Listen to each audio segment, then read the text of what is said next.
veiklą tiek Lietuvoje, trumpai truputį pažiūrėsim, o paskui ir kągi padarė Biržų krašto Tiškevičiai. Reikia pasakyti, kad Tiškevičių rezidencija, gal kas ir žinot, kur buvo Biržuose. Radvilų tai buvo pilis, viskas aišku. O kur Tiškevičių rezidencija buvo svarbiausias dvaras, rūmai?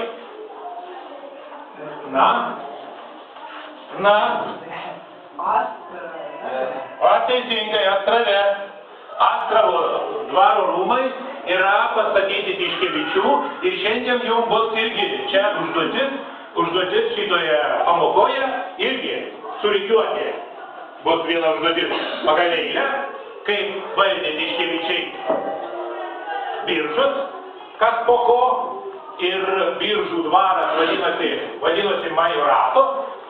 Tai ypatingas dvaras, kadangi šito dvaro negalima parduoti, turi ypatingas teisės, kadangi tokį dvarą Majoratą galim paveldėti tik tai vyriausias sūnus. Ir matysime, kada iškils Tiškevičiam problemų dėl valdymo, reikės kreiptis netgi į imperatorių, Rusijos imperatorių, kad gautų leidimą ir panašiai, taigi tik tai paveldėjimo teisė dvaras atitekdavo vyriausiam sūnui. O kitų galimybių beveik nebūta arba. Tai pirmiausia apie Tiškevičių giminės, reiškia veiklą. Veiklą ir Tiškevičių veikla Biržuose maždaug prasideda nuo 19 amžiaus pradžios. Nuo 19 amžiaus pradžios, kada Biržai už skolas buvo įkeisti Tiškevičiams. Už Radvilų skolas mirė paskutiniai Radvilų, reiškia, Biržų šakos atstovai, buvo Nesvyčiaus Radviloms atiduota Biržai, tačiau jie, reiškia, prasiskolino ir už skolas gavo Tiškevičiai Biržus. Na, dabar stovi šiandien. Čia yra tik tas pastatas, kur jau stovi. Gal kas girdėjo,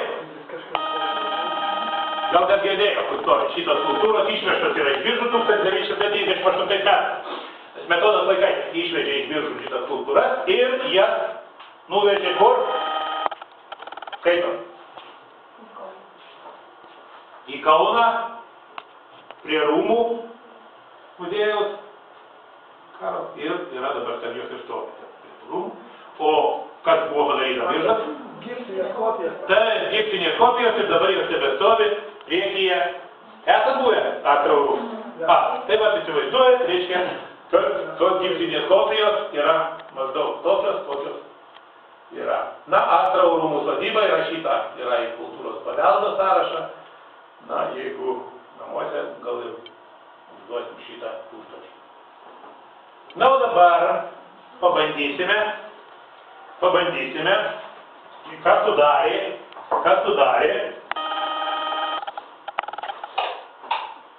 Astravo ansamblį. Atsiverskit. Astravo dvaras, kur yra? Ne Astravas, o Astravo dvaras. Kitą puslapį. Ir ten pažiūrėkime, čia matysime, nustatyti, kur ten yra kas yra, kokie pastatai sudarė Astravo rūmų ansamblį. Išvardinti yra. Ir bandysim nustatyti pagal tai, kas čia parodyta.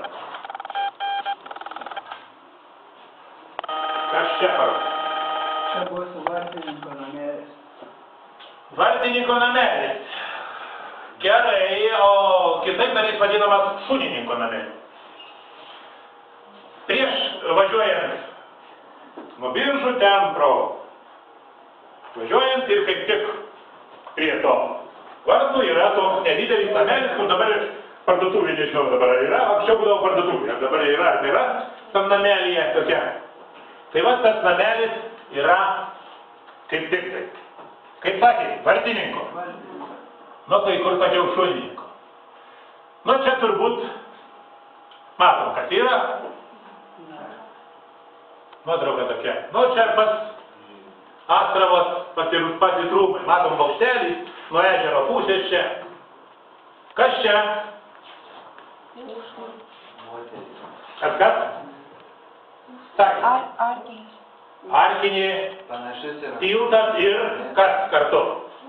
Užtvanka, taip, iki 1986 metų šitą užtvanką, reiškia, laikė Širvėnos ežero vandenys užtvenktos, o dabar ji yra tik tai kaip architektūrinis tos paminklas paliktas, yra pastatyta kita užtvanka, taigi čia yra užtvanka. Na, koks čia namas dabar? Žirgynas. Ne Žirgynas. Dar kas nors? Taip, Palivarko namas, kuris